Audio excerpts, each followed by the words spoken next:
the experience of having ChatGPT on the podcast has been eye-opening. So we did a first episode about 2 weeks ago, and I was so drained afterwards. It took me hours, 2-3 hours to recover. And I felt like in the conversation I had lost myself. It was very hard for me to focus, and I felt the rhythm was difficult to keep up with, because I think the answers were usually of a very similar length. They came very quickly, and I kind of froze internally.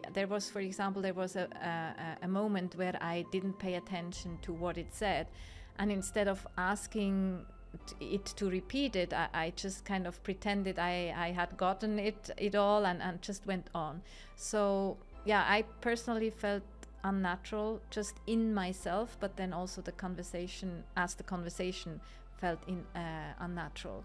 And then of course, after reflecting about it, we now had a second round, and I think I understood better what I should also change, in how I ask and interact.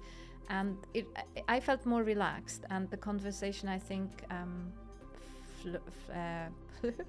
flowed more naturally. It's still quite, I find, exhausting to be present and to stay with the AI as it talks.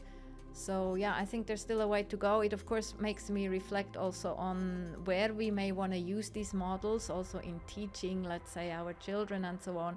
So I do think after the first experience, it felt to me like what came to my mind was the soul is lacking, the soul is not there. And so I do think it will be interesting to see what this does for us human beings, in the way also we do then still need the human connection, probably even more, to keep the balance.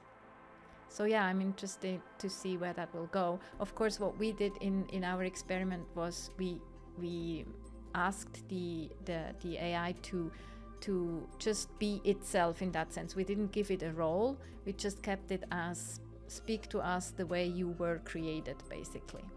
So a next step might be to play with roles.